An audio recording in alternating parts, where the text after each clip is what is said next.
answer the question this morning, why did God make man male and female?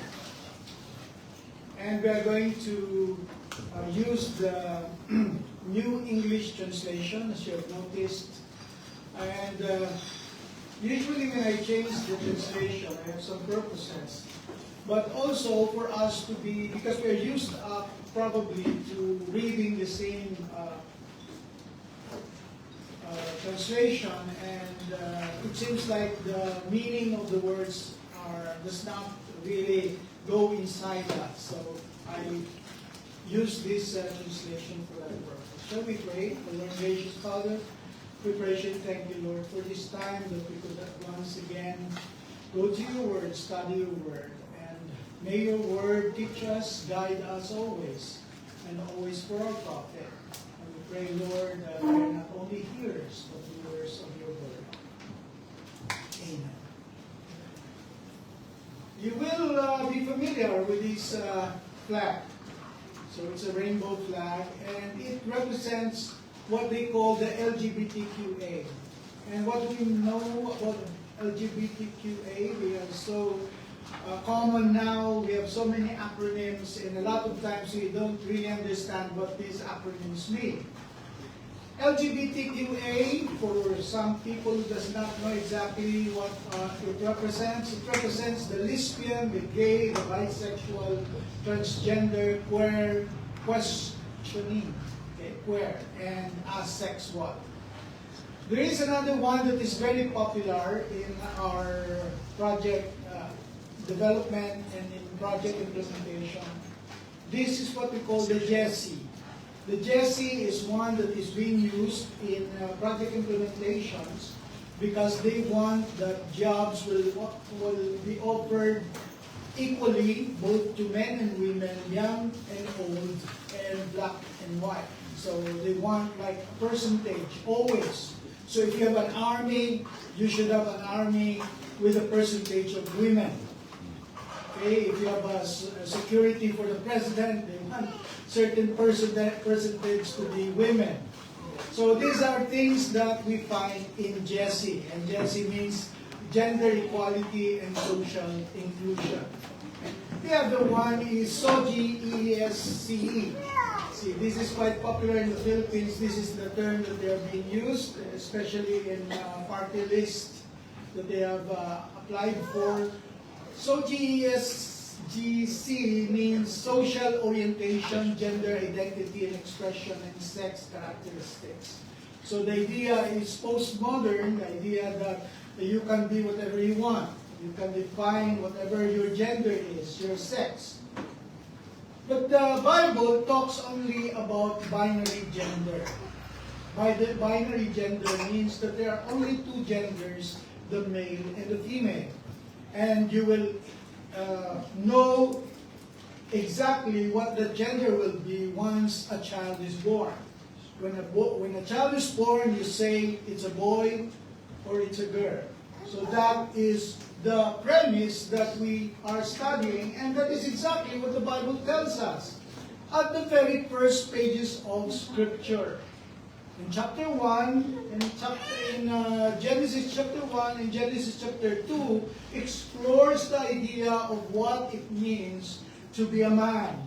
To be a man is either you are a male or you are a female. If you are not of that, probably you are not the man that God created. And that is what we're going to study this morning. Now, the first one is we have to understand that we are created in the image of God. And the creation is not only for the man, but also for the woman. So both the man and the woman was created as from the image of God. The word man, when you look at Scripture, the first time that God created, He did not create a man or a boy. He created humans. He created humankind. He created a certain kind of His creation. This is described in Genesis chapter 1, verse 24. when we see that God said, let the land produce living creatures according to their kinds, creeping things according to their kinds, wild animals according to their kinds, cattle according to their kinds. So everything created was according to his kind. That's why when you have a dog, you always have a dog. Regardless of the kind of dog, it's a dog. Okay, so you don't say a cat, a dog. So you have the kind of the dog and the kind of the cat. You cannot mix the two and become a cat dog. So there is a cat, there is a dog. And there are humans. So we are created humankind. That's why when God said, let us make humankind in our image, after our likeness, so that they may rule over the fish of the sea and the birds of the air, over the cattle, over all the earth, and over all the creatures that move from the earth. So God created humankind in His own image. In the image of God, He created them, male and female, He created them. So you will again notice some differences in the translations from the New English Translation with regards to your common translation. The first that you will notice is the word them. In the image of God, He created them instead of Him, which we usually use. It is because the word is a singular, but at the same time, compound. So meaning that you can use it as one or a multiple of one. That's why, in a sense, when you see it in the image of God, He created them, male and female, He created them. So it's some sort of rhymes. Now, the purpose why God created man is to rule over all His creatures. So all the creatures that were created, the creatures that flies, the creatures that walks, that crawls, and creatures under the sea, they are all under the dominion of His creation we call the humankind, the mankind, the man. And therefore, the man is the crown of God's creation, the apex of God's creation. We are, according to Pastor Ian, that on the top of the food chain. We are the one eating, not the one that are being eaten by all the creation of God. So we are the crown of God's creation, the highest. In fact, in Scripture we'll find that we were created lower than the angels. So we are talking about the earth. We are earthlings. All these animals, these birds, these fishes are all earthlings created here on earth. And that's what we are. But we are not only created as human, as man, as a single gender. We were created two genders. And that we will find in the last passage. It says, male and female, He created them. So there are two genders that God created, male and female. And God will be, the manner of the Bible is that it repeats the story again.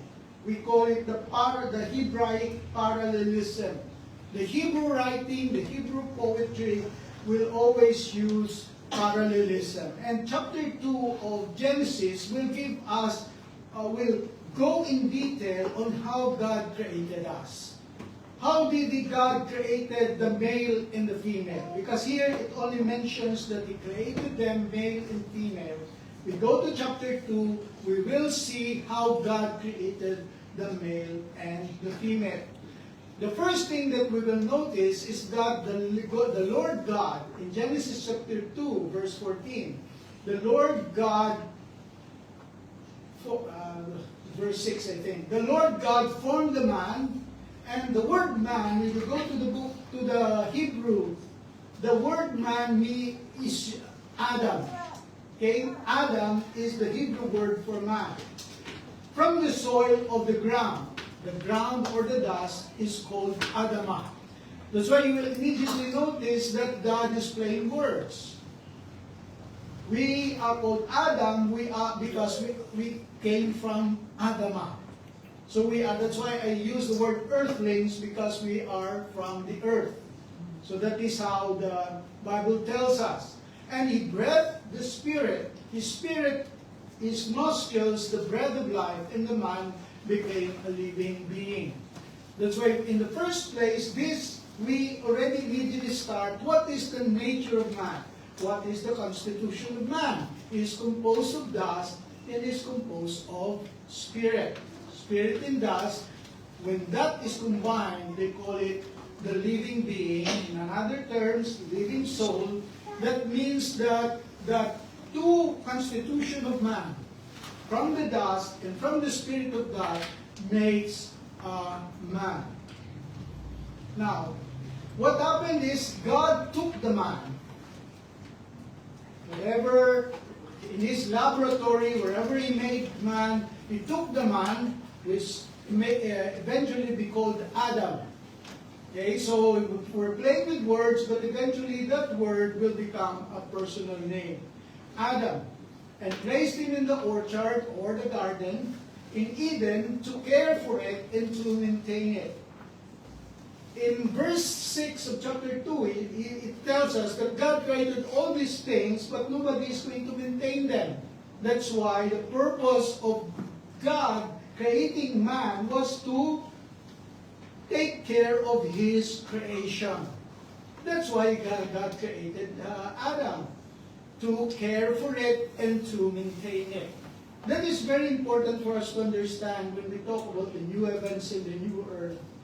Because eventually we will realize that in the new heavens and the new earth, the description of the new heavens and the new earth is the same as the description in Genesis chapter 1, in Genesis chapter 2. We will always see Revelation chapter 21 and 22. It's full of gold.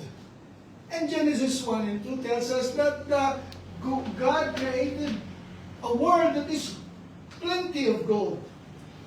There were plenty of colorful, precious stones. We find in Genesis 1 and 2 that God created precious stones. God created, there is the river of life. And in the Genesis chapter 2, in Revelation 21:22, you have the rivers of life. The tree of life is also in Genesis 1 and 2 and in Revelation 21:22. You see that the creation, when God recreated His creation, because some disturbance, some problem occurred in the middle, He recreated it back to where it was in Genesis 1 and Genesis 2. But the thing is, the creation of man as male and female is unique. And that is what we're going to study this morning. So, we have God created man in His own image. He created them male and female. The first thing that we will notice is that He created man first. He did not create the woman first. He created man first. And it is through the man that He made a transaction. He transacted with man. We call in the Bible the covenant. He covenanted with man. He talked to man and He made these provisions, these stipulations.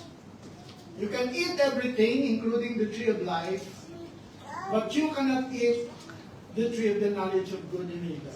Okay, so that's the rule. And the second one is the penalty. Once you commit the wrongdoing, you cross the line, you did not obey me, you will surely die. So that is a simple but clearly a covenant between Adam, or the first man, with God. So, thinking about that, we have to understand why man, okay, most of the time is, as we can see in our society, leading the family. We go to the concept of the family. Normally, we talk about the Bible in His creation about the man and the woman. But we never realize, unless we use different translations, like this New English translation, that God created a family. He actually created a husband and a wife. He created a husband and a wife. That's why when I discuss with the singles, the first thing that I would say is that in the pre-created order, in the creation ordinance, an Adam will always have an Eve. An Eve will always have an Adam. Because that is how God created, designed the original creation. That for every Adam, there will always be an Eve.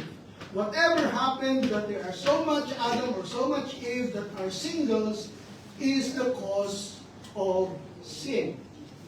The cause of sin. So we'll talk about the creation of the man and the woman. So the first thing that we'll notice is that when God created everything, the first thing that He said is that when He created man, He created all these creatures.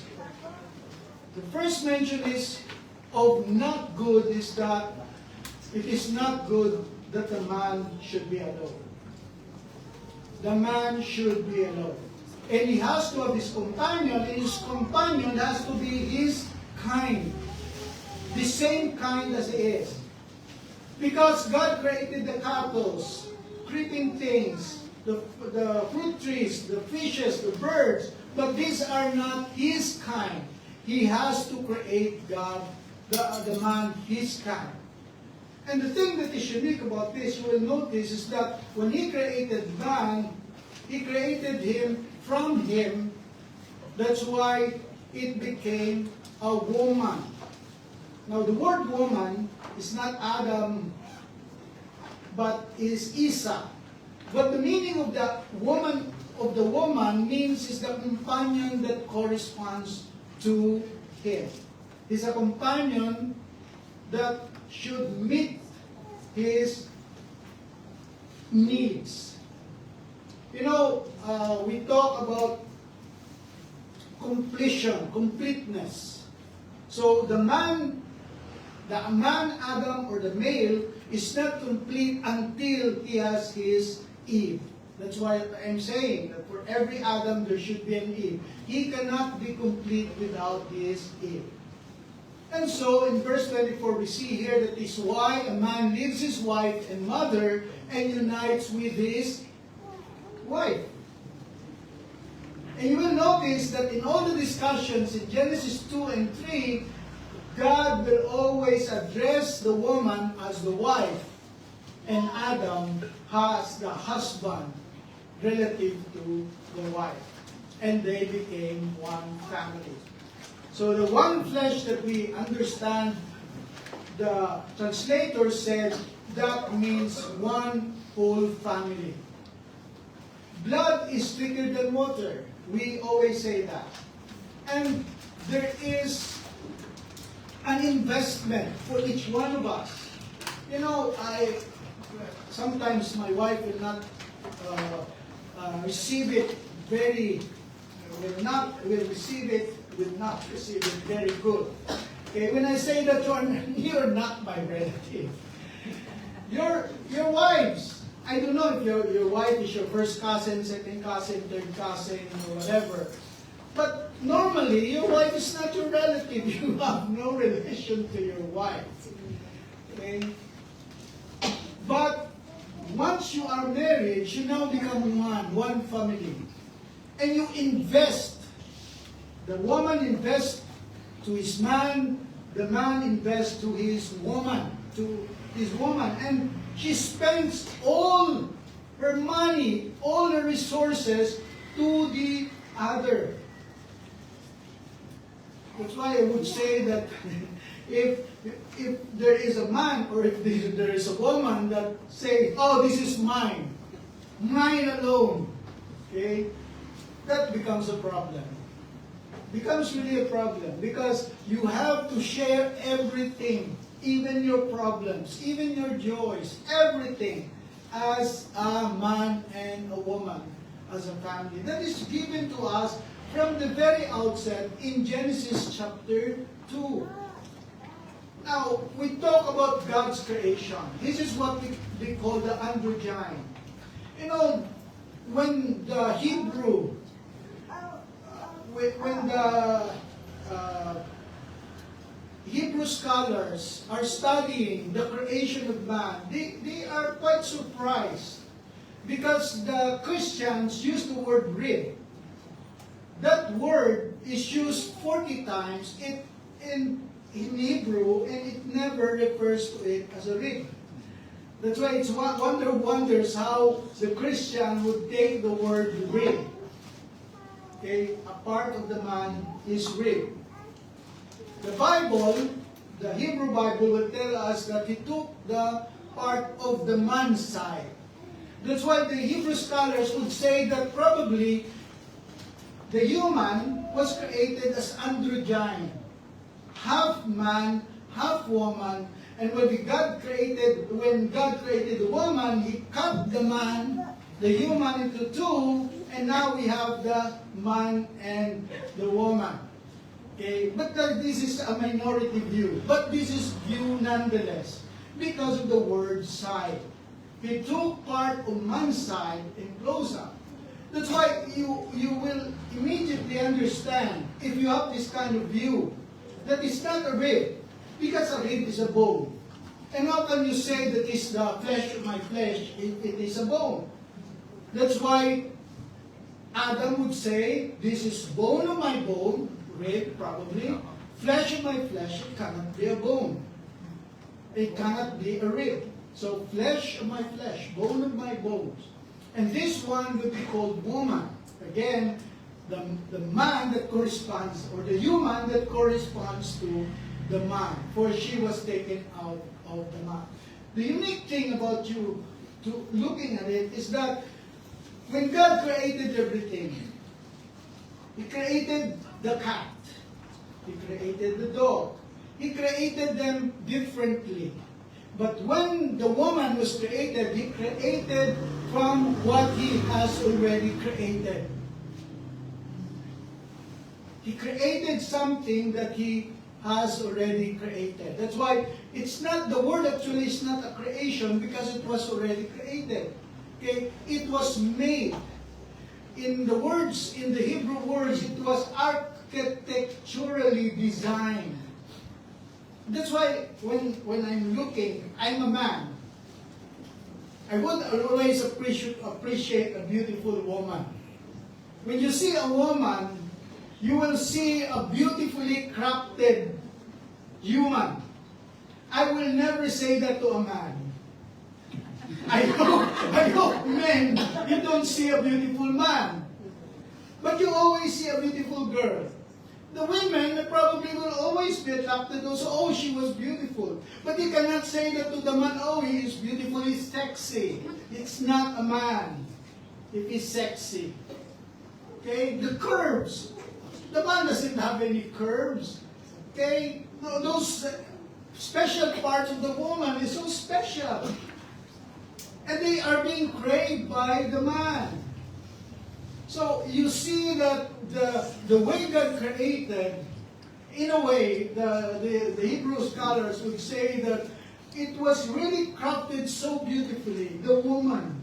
That's why the expressions, when you read the Bible, and it says, it describes the woman, you read the book of Solomon. Okay, the Song of Solomon, it describes the breast of the woman, the thighs of the woman, the feet of the woman. So beautiful. That's the description of the Song of Solomon. It's so sexy. That's why I don't like the kids or the boys to read much of Song of Solomon, because it's like, what? This is in the Bible. In a way, you're looking for some porns, and then you have some porns in the Bible. If you read it in its real meaning. But the description there is beauty. The woman is so beautiful as created by God. So there is something special. But the most important emphasis in the creation of the woman is that he is of the same substance as man. They are the same, and they are of equal dignity, and they are of equal honor. That is what is being emphasized to us when we see the creation of man. And yet we got the problem.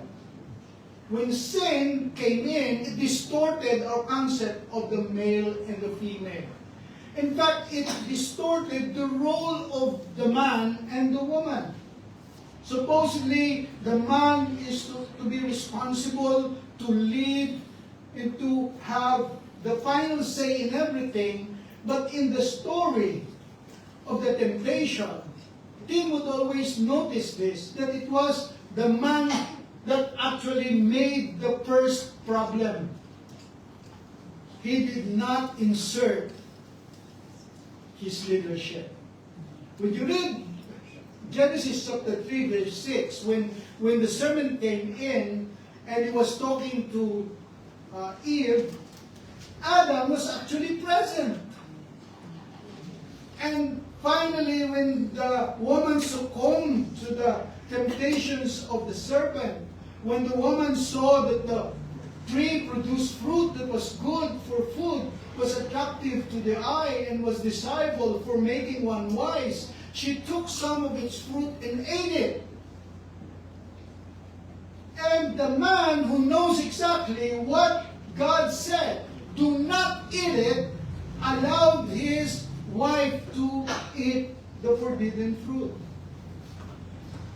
And worst, the woman gave it to him, and the husband who was with her also ate it. So what is the first problem? What is the first distortion of the role of the man and the woman? Man's leadership collapses into passive abdication. And that is what is the problem in the world today. There is an upside-down world in churches, role today. That's why we have pastor women. Why do we have pastor women? Because it is a judgment to the men who are passive. It is judgment. It is not good. It is bad. It is evil. That's why the scripture gives us an example in Judges chapter 4 verse 6, wherein there is a person who was supposed to be the judge, Barak, and he was asked by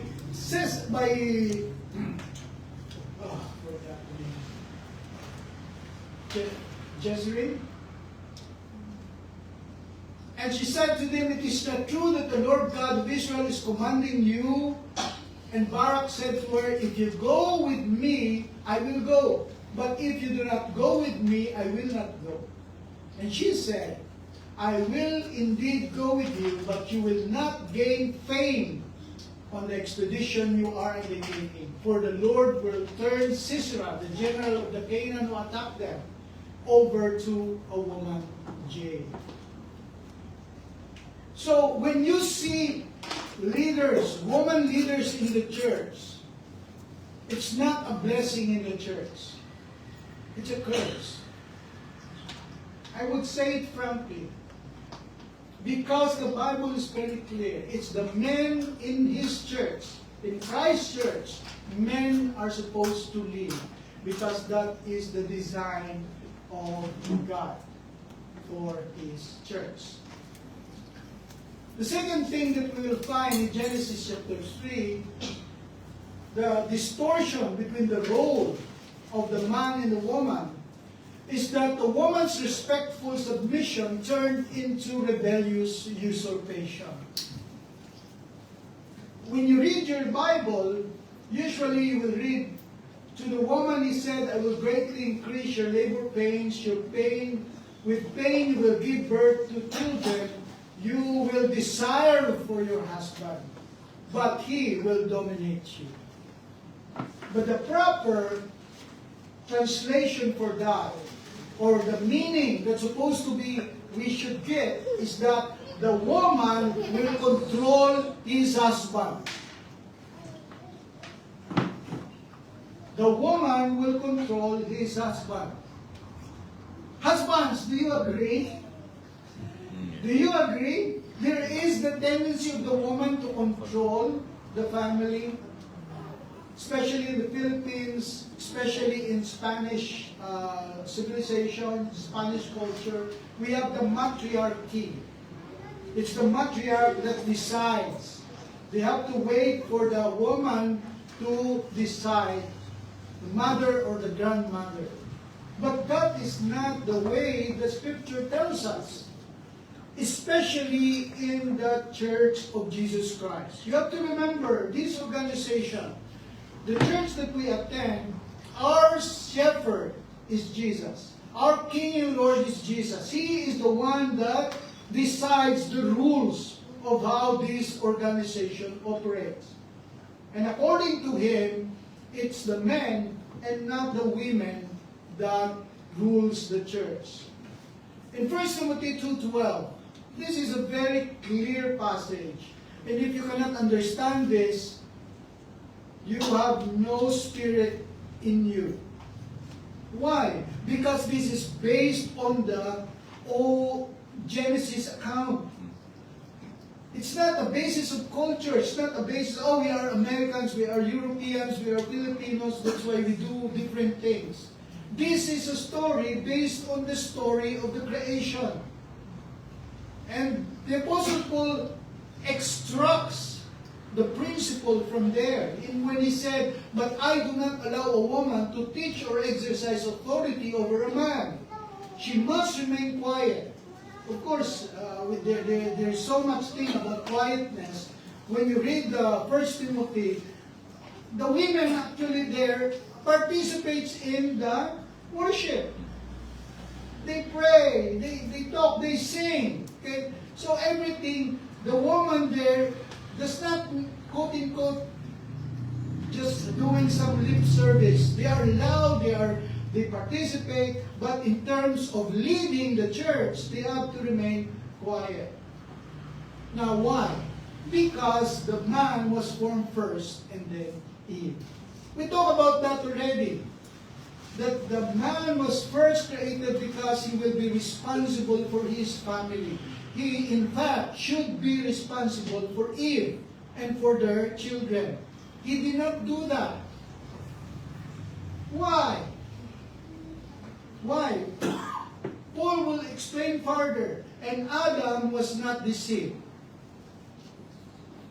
The woman, because she was fully deceived, fell into transgression. It was the woman that was deceived by the serpent. Adam was not. Adam was disobedient. He did not believe God. When you see the woman like arguing, but then he lost the argument and then he ate. The woman, looking at them, knew what was wrong and he did it anyway. He did it anyway.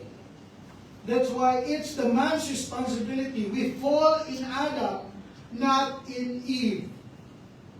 The fall of man is not because Eve ate the fruit first. We fall or we fell, humanity fell because Adam ate. When Eve ate the forbidden fruit, he ate it as a persona, as a person. But when Adam ate it, he ate it for the whole humankind. That's why when you read this passage, you will see, but she will be delivered through childbirth. Where is that word childbirth? That's the curse you will find in Genesis chapter 3 to the woman. Meaning that whatever the basis for the leadership in the church, it is anchored in the teachings in creation. It's a creation ordinance, we call it. A creation commandment. And we have to follow because whatever is happening right now, women leaders, that is sinful distortion of the role of the man and the woman. Now, when we go again to the passage, you will want to control your husband, but he will dominate you. He will dominate you. What does it mean? He will dominate you. The word dominate here is also used to mean cruel, to be harsh. Instead to be having the man leading lovingly, now he is leading but harshly and domineering. You know, when a man and a woman become married, they have to, like most, if not all of the time, they collaborate, they discuss before decisions are made. When you dominate, the man will just decide without asking the woman. That is harsh. That is cruel. Decisions in the family has to be consulted to the woman. That is the loving way that we can run the family. But it is a curse, and it is now what is happening. Violence in home is very prevalent in the Philippines. Even in the whole world, even in the U.S., they call it domestic violence. When the man punched the woman cannot even go to the police. The people around them cannot even go, oh, that is domestic. It's between them. Why? Because they are considered one person, Mr. and Miss. So you hurt the Miss or the Mrs., you hurt yourself. That's the reason why a lot of times domestic violence is allowed, even in the Philippines. You can hear people like somebody is being violated in their home, being punched. The woman, the mother is being punched. Nobody will run there and help the woman. Why? Because it is been ingrained in the concept of domestic. The man is allowed to do anything to his woman, to his children. That's why the scripture is very careful. The Apostle Paul is very careful to say, husbands, love your wives and do not be embittered or harsh against them. You know, when the woman is still trying to woo the man trying to woo the woman. Sometimes it's vice versa. The woman woos the man. The woman woos the man. It says a lot of good things. But in marriage, after marriage, it seems like all the problems in the world comes from the woman. Can you think about that? All the problems in the house is caused by the woman. That is the result of sin. That is the result of man's domination. That's why it takes a lot of spirit, a lot of gift, a lot of the fruit of the Spirit for the man to overcome that. Why? Because the woman is a weaker partner. That's understood. When God created the woman, God created a frail, a beautiful, but frail, weaker vessel. What happens if God created man and Steve? Okay? Man and Steve. What happens in home that we have right now? So the man is full of muscles, the woman is the same, and if they have some issues, they just punch each other out. Just imagine what kind of house do we have. It's like always and every day you have the WWF, WWE, MMA. Okay, everybody is punching, and then because the man or the woman Steve has also the same muscles, and She doesn't want to be violated by the man, so she builds her own muscles. And she fights back. And what happens to a family? Nada, there is no more family. The first day, the first week, the first month, the first year, they already have the divorce. But God created the woman as a weaker vessel. Why? Because she has to follow the lead. She has to submit. That is the reason why. But, the husband is asked by Paul to treat the woman with consideration, with utmost care, because she is a weaker partner. She has the same honor as you. She is also a fellow heir of the grace of life. And you will have a lot of problems with God. Lot of problems with God if you have problems with your wife.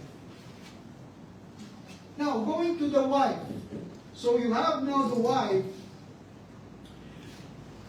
God restores the role of the male and the female. And the best illustration we will find is in Ephesians chapter 5.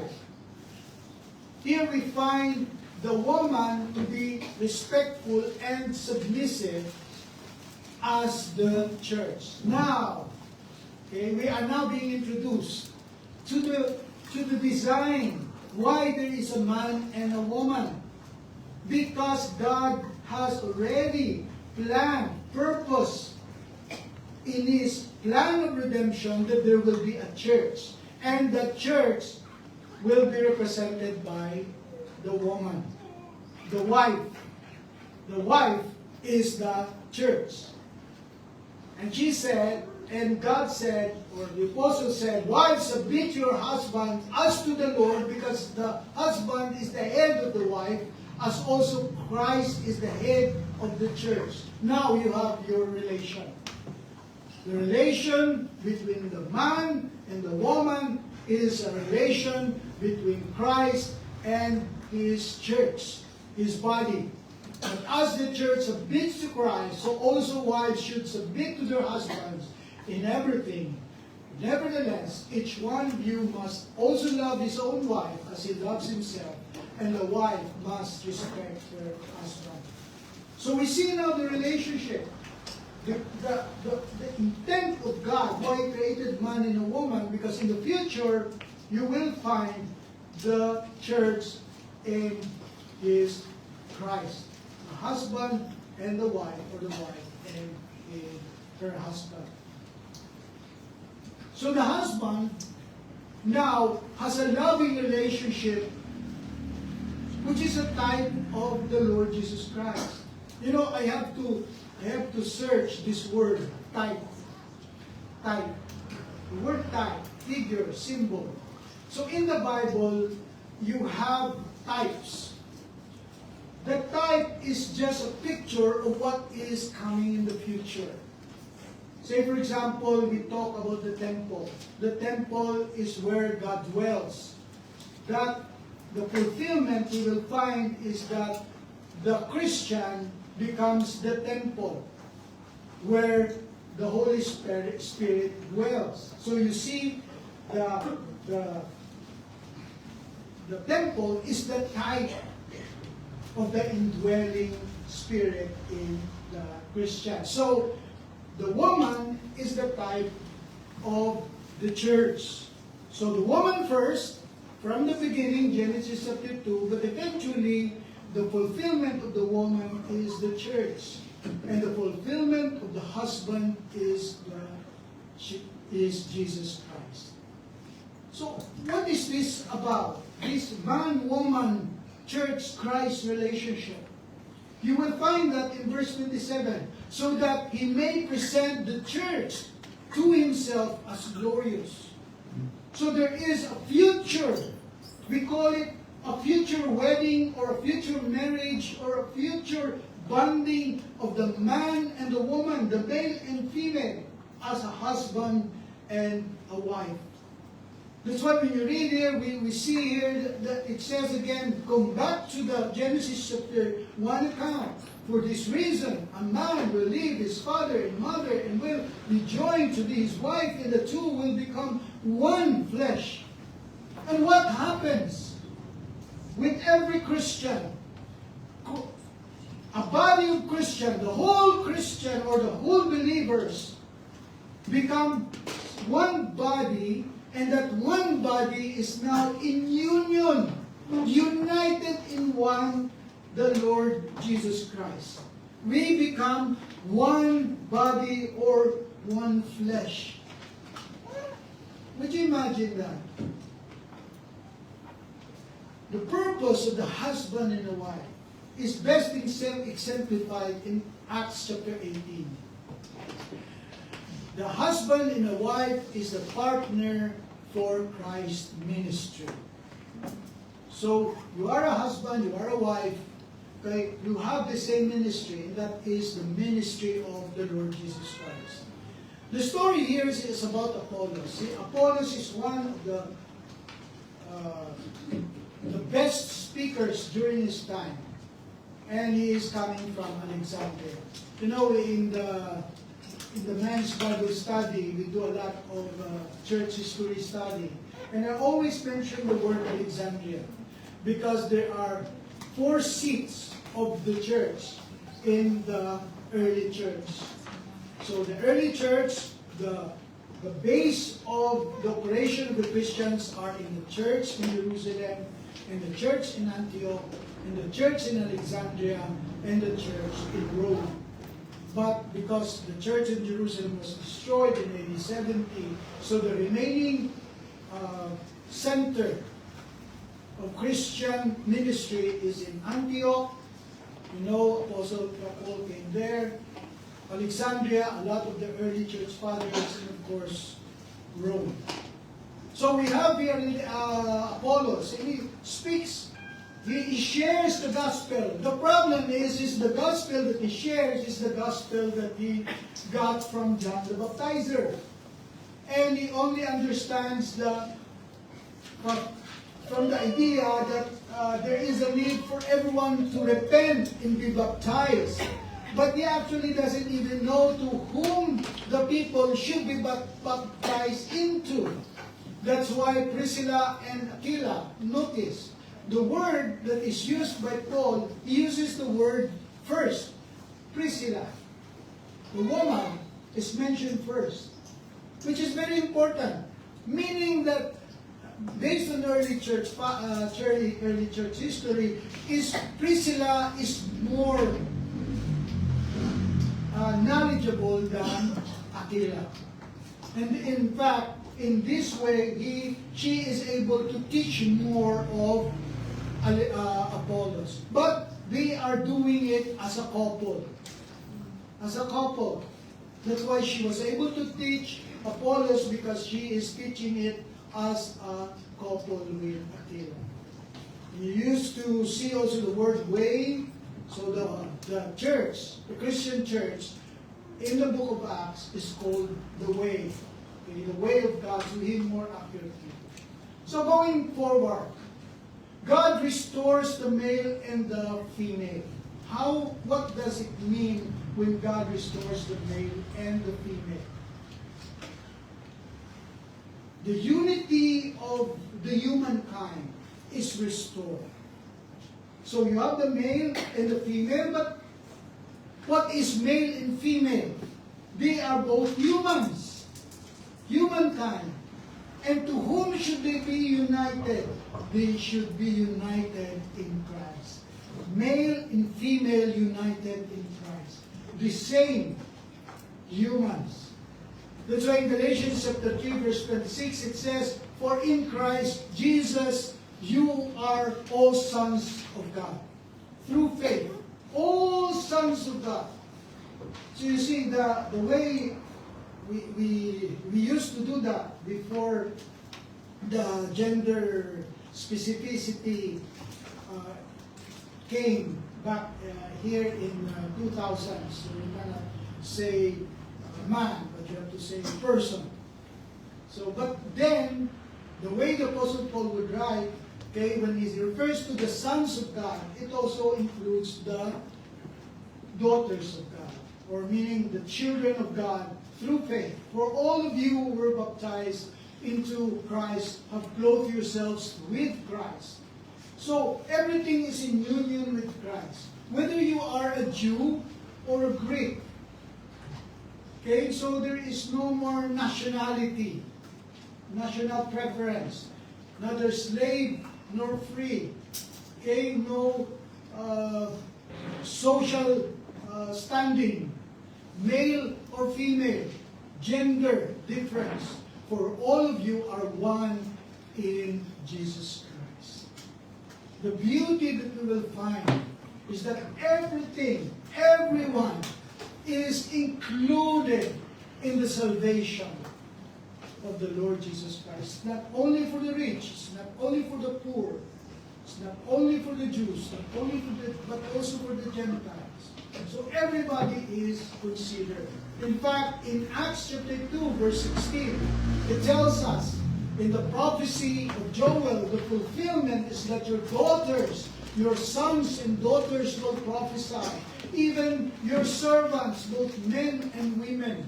So all are included to be part of the church, to be part of God's ministry. So we go back to Ephesians chapter 5, verse 32. And what is that? This mystery is great, but I am actually speaking with reference to Christ and church. And the church. The conclusion that is made by the Apostle Paul when he talks about the man and the woman, the husband and the wife, is you have to have the marriage of Adam and Eve as the type of the marriage of Jesus and His church. It's the mystery. And you know what mystery means? Okay? Mystery is something that is hidden in the Old Testament but is now revealed in the New Testament. And the revelation is that Adam and Eve, male and female gender, represents the Christ and His church. The marriage of the husband and wife is the marriage of the church and His inner Christ. So, what we understand is that marriage is a type, is a symbol designed only for this age. So one of the problems we have is that when a husband or a wife dies, okay, I will love you forever. The Bible doesn't tell us that. In fact, the Bible will tell us that is wrong. Only the love of Jesus Christ is eternal. Only our love of Jesus Christ is eternal. Our love here on this earth is temporal and only good here on earth. That's why it's very basic when you read the Bible. You will find that, okay, you are married, but then when the man or the woman dies, you can remarry. Okay, marriage is only good for this life. And the question here is, how about if I have 7 husbands and then I die? Who will be my husband in heaven? And the answer of Jesus Christ is, there is no marriage in heaven. All marriages are cancelled, okay, or abrogated, or no more. It's no longer acknowledged because there are no marriages in heaven. Because we will be like angels in heaven. And angels, we understand as the servants of God. We will all become servants of God. We will not serve the husband. We will not serve the wife in heaven. We all serve the Lord Jesus Christ. That's why when you look at the very beginning of this, the end of the story, it ends with marriage. Revelation starts with marriage, husband and wife. It ends with marriage, the wedding celebration. In Revelation 19 verse 7, it says, let us rejoice and exult and give Him glory because the wedding celebration of the Lamb has come and His bride has made herself ready. She was permitted to be dressed in bright, clean, fine linen. You see the emphasis of beauty. Women are created beautiful. They're made beautiful. For the fine linen is the righteous deeds of the saints. Then the angel said to me, write the following, blessed are those who are invited to the banquet of the wedding celebration of the Lamb. How beautiful that what has been started in Genesis will be completed and fulfilled in the last chapters of the book of Revelation. In the eternal state, everybody of us dies, okay? We go to the eternal state. We continue to be male and female. You have to understand that. Even though there is no marriage, but we will continue to have the gender state. But now, our focus is no longer to a husband or a wife. That's temporal. That's only for this world. Our focus will now be on Jesus. That's why you will see in Revelation 22 verse 3, His servants will worship Him, and they will see His face. And His name will be on their foreheads, and they will reign with Him forever and ever.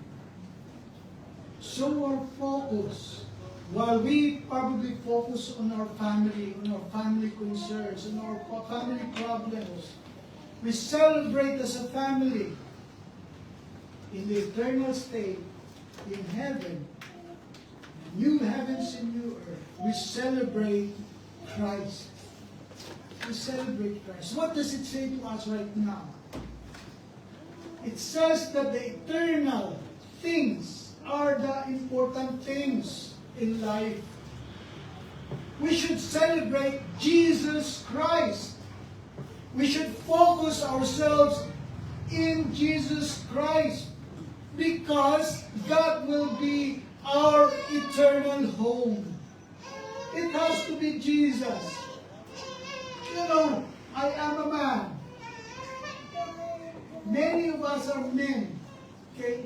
And yet we are asked to love Jesus, to focus on Jesus, because we are no longer gender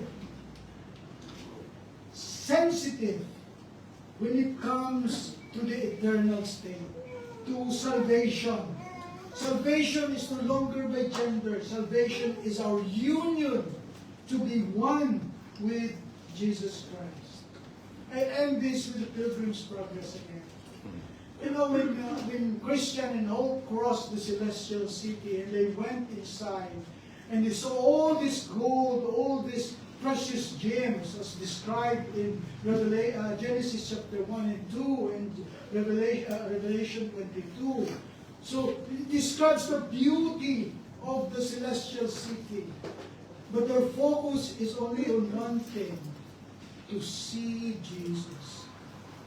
To see Jesus. That's why when they were met by joyous angels, by colleagues, by friends, by Christians everywhere, they said, and this is how John Bunyan put it, their greatest joy is not earthly marriage or earthly relationships. Their greatest joy is seeing the King Himself face to face. They live forever in the presence of Christ. Oh, Lord and gracious Father, thank you once again for this time. Oh, we pray, Lord, that